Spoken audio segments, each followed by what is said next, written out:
शेख से बढ़कर रकीकुल कल्ब, करीमुन नफ्स, आजिज़ी और इनकिसारी करने वाला। कहते हैं हमने अपनी ज़िंदगी में नहीं देखा। मर्तबा, मकाम और मर्तबा इतना है, सारे ज़माने के वली उनके सामने अपनी गर्दनें झुकाते हैं। और आजिज़ी और इनकिसारी का कहते हैं हाल ये है, कोई बच्चा भी शेख को रोकता था तो रुक जाते थे, रुक कर उसकी बात सुनते थे और सलाम में हमेशा पहल करते थे। हम क्या कहते हैं, फुला बंदा सलाम नहीं करता, हमें क्या ज़रूरत पड़ी हम उसको सलाम करें, लेकिन सलाम में हमेशा शेख अब्दुल कादिर जिलानी पहल करते थे। और मैंने आज इससे भी बढ़कर एक बात पढ़ी। मैं अपनी वालदा मोहतरमा को सुबह सुना रहा था, उनकी आंखों में आंसू आ गए। मैं अक्सर इस तरह की बातें अपनी वालदा को सुनाया करता हूँ, क्योंकि ये उनकी वजह से अल्हम्दुलिल्लाह आज मैं इस फील्ड में हूँ, इस जगह पे आपके सामने। इसमें उनका बहुत बड़ा किरदार है। वो बचपन से बड़ा तसव्वुफ से प्यार करती थी और वो एक लंबी बार अल्लाह ताला उनकी ज़िंदगी करे। तो वो मेरी वालिदा मेरे पास बैठी थी, मैं उनको बता रहा था।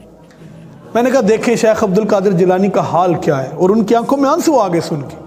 क्या आप फरमाते हैं कि शेख अब्दुल कादिर जिलानी गरीबों के साथ, यतीमों के साथ, मस्कीनों के साथ सिर्फ प्यार मोहब्बत नहीं करते थे, बल्कि उनके साथ बैठ जाया करते थे और बैठकर उनके साथ खाना भी खाया करते थे। और इससे आगे बढ़कर जो मैं हैरान हुआ कि अगर कोई देखते थे ना ऐसा बंदा है जो बेचारा मफलूकुल हाल है या जिसकी हालत दुरुस्त नहीं है, उसके बालों में अगर जुएँ हैं तो शेख अब्दुल कादिर जिलानी अपने हाथ से उसकी जुएँ भी निकाल दिया करते थे। लेके तो आओ इतना बड़ा अल्लाह तबारक व तआला का जिसके ऊपर करम हो। और फिर फरमाया इसके बरअक्स गैरत, मोहम्मद अरबी से मोहब्बत और दीन को इज्जत और एहतराम इतना देते थे कि जहां पर गरीबों, यतीमों, मस्कीनों की इस तरह मदद करते थे कि उनके कपड़े साफ करना, उनको अपने हाथ से खाना खिलाना, इसमें कोई यार नहीं समझते थे।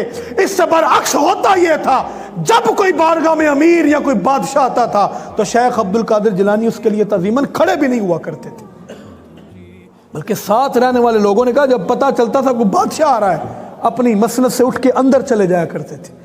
और जब वो आके बैठ जाता था फिर आते थे, इसलिए कि उसकी ताज़ीम में खड़ा ना होना पड़े। और एक तरफ हाल ये था कि मैंने ये भी पढ़ा और फरमाया मैं तो इस कदर, आप फरमाते थे गरीबों मस्कीनों का इस कदर हामी हूं कि अगर अल्लाह तबारक व तआला मेरे ऊपर ये भारी जिम्मेदारी ना डालता, ये तरवीजो इस्लाम की तरवीजो अशात किया, फरमाते हैं मैं अपनी सारी जिंदगी हजूर की उम्मत के जो भूखे लोग हैं मैं उनको खाना खिलाते हुए गुजार देता। फरमाते हैं मेरे हाथ में छेद है, सुराख है, मेरे पास जितना माल आता है मैं उससे गरीबों को खाना खिला देता। तो दोस्तों इस कदर नबी करीम सल्लल्लाहु अलैहि वसल्लम का फैज़ था।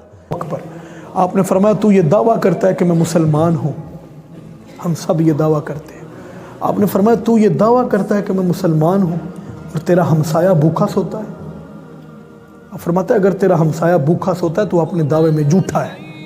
फिर आपने फरमाया हम लोग महफिलों के मुसलमान हैं, मजलिसों के मुसलमान हैं, बाज़ारों के मुसलमान हैं, हम लोग तन्हाइयों के मुसलमान नहीं हैं। एक जगह यह भी फरमाया इस्लाम रो रहा है, इस्लाम की इमारत कमज़ोर हो रही है, आओ मेरे साथ उसको मजबूत करें। ये काम तुम नहीं करोगे तो और कौन करेगा। अपने पास सिर्फ तुम नहीं, चांद भी आए, सूरज भी आए, सितारे भी आए, दिन भी आए, रात भी आए, सारे मिल जाएं और मिलकर हजूर के दीन को बचाने के लिए हम सब अपना अपना किरदार अदा करें। तो ये शेख की तालीमात है। और एक जगह पे ये भी फरमाया तुमसे तो वो कुत्ता बेहतर है। खुद शेख ने फरमाया तुमसे वो कुत्ता बेहतर है जो अपने मालिक का सारा दिन राखी करता है सामान की, और शाम को मालिक उससे बेवफाई करता है, थोड़ी रोटी डालता है। और आपने फरमाया तुम दिन रात अल्लाह की नेमतें खाते हो, दिन रात उसकी नेमतों में रहते हो, फिर भी तुम उसके दीन का काम नहीं करते। तो इसलिए दोस्तों ये बात याद रखें, शेख अब्दुल कादिर जिलानी के सल्तानीमात ये है, सिर्फ हलवे की प्लेट नहीं है, सिर्फ चावलों की प्लेट नहीं है, महीने के बाद या साल के बाद 11वीं मनाना नहीं है, बल्कि असल शेख की तालीमात ये हैं दीन इस्लाम की सरबुलंदी के लिए काम किया जाए, हर वक्त कोशिश की जाए, अपनी औलादों की तरबियत दीन के मुताबिक की जाए, खुद झूठ से बचा जाए, चोरी से बचा जाए, चुगली से बचा जाए, आपस में मोहब्बत के साथ रहा जाए। और एक शेख ने तो ये भी कहा, वो कहते हैं हजरत शेख अब्दुल कादिर जिलानी से बढ़कर हमने कभी नहीं देखा कोई बंदा ताल्लुक का पास रखने वाला हो, कोई मोहब्बत करने वाला हो। इसलिए अल्लाह से दुआ है कि अल्लाह हमें शेख की तालीमात पर अमल की तौफीक अता